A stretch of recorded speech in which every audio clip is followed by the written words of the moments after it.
আসলেই প্রবাস জীবনে তো বেশি সুখের নাই, এইটা তো বাস্তব। বাট আমি ২ লাইন কইতে পারি, আর কারণ হইল গিয়ে আমার হাজব্যান্ড প্রবাসও তখন, আর আমি হইলাম একজন প্রবাসীর ওয়াইফ। তো যাই হোক, হ্যালো এভরিওয়ান, আসসালামু আলাইকুম, গুড মর্নিং, কিতা খবর সবার? সব বালা নেই, আশা করি সব ভালো আছো। আলহামদুলিল্লাহ, আমিও খুব বেশি ভালো আছি, আলহামদুলিল্লাহ আলহামদুলিল্লাহ। তো আজকে সকালে ঘুম থেকে উঠিয়া দেখেছেন আমার জানালার সামনে ইয়া বহুত বেশি ফাঁকি বইছেন, আর আমার লাগে যে তাই তাইনো আজকে আমার হাজব্যান্ডের বিদায় দেওয়া তাইছেন, তো খুব বেশি ভালো লাগলো তাদের দেখিয়া। তো তারপরে আই গেলাম কিছু না, আয়া লাগ গেলাম সকাল করে নাস্তা বাস্তা বানানিত কমপ্লিট করা। তো এদিকে বানাইয়ার খুব বেশি উড়াউড়ি করিয়া, কারণ হইলে একটু পরে আমার হাজব্যান্ড বার হয়ে যাবা দুবাই যাওয়ার উদ্দেশ্যে রওনা দিলেই বা ঘর থেকে, আর লগে তো আমরাও যাইতাম, এর লেগে তোরা রেডি সেডি হইতাম, সেই জন্য একটু তাড়াহুড়া করে আমরা সবাই নাস্তা করিলাম, আর এদিকে গাড়ি হয়ে গেছে। তো তারপরে রেডি সেডি হয়ে গেলাম, ওইয়া তোরা ক্লিপ লইলাম আর কিছু ফটো ক্লিপ করলাম, কারণ আমার হাজব্যান্ডের লগে আজকে তো মতলব লাস্ট, কারণ তাই যাইতে গেলে হবে আইবা। তো আরেকটা কথা মাঝখানে রইয়া গেল যে এইটা আজকের ভিডিও নয়, কালকেরও ভিডিও নয়, এটা হইল গিয়ে আজকে থেকে প্রায় 1 উইক, সরি 1 মান্থ আগর একটা ভিডিও। আর আমি আপনাদের লোকে শেয়ার করতে পারছি না, কারণ বহুত বেশি ব্যস্ত আসলাম, তো এর লেগে। আর রাস্তা যাইতে যাইতে হঠাৎ করে আমার নানু মামা সবে আমার হাজব্যান্ডের লোকে দেখা করতা, আর আমার হাজব্যান্ডও তাদের লোকে দেখা করতা, এর লেগে আমরা মধ্যেখানে নামিয়ে একটু দেখা করে নিলাম সবর লোকে। টাইম যেহেতু নাই, এর লেগে বাড়ি যেতে পারছি না, তো ওইখানেও দেখা সাক্ষাৎ করে নিলাম। তারপরে তো রওনা দিয়ে নিলাম শিলচরের উদ্দেশ্যে। তো যাইতে যাইতে আমরা তো ফটো বুক লাগিয়েছে, অত লম্বা জার্নি কমপ্লিট হল না, বাপরে বাপ। তো আমরা মাঝে মধ্যে রাস্তা বাস্তা থেকে ওটা ওটা লইয়া খাই নিলাম, খুব বেশি ভালো লাগলো।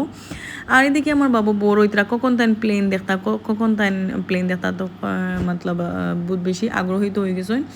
আর এদিকে তো আমার হাজব্যান্ড বইয়া বইয়া বাবু হলরে রাখিয়া আমার রাখে তাই যাইতে রাখে, তো তাইনও একটু বেশি মন খারাপ করিরা বয়াত আসে না। আর এদিকে বাবু হলরে খালি মায়া হইয়া দিতরা, এটা তো মতলব বুঝরায় তো বাবা সন্তান হলরে ছাড়িয়ে যাইতে একটু বেশি কষ্ট তো করবো, মতলব কষ্ট তো হইব। আর আমার তো আর বুক ফাটিয়া যার বুঝরা আফলাইনতে বুক তো ফাটিবই, কারণ আমার হাজব্যান্ড আজকে প্রবাসে যাইতে রাখিয়া। তো যাই হোক, ফিরে হইলাম আজকের ভিডিও, আসলে আজকের নয় 1 মান্থ আগের একটা ভিডিও।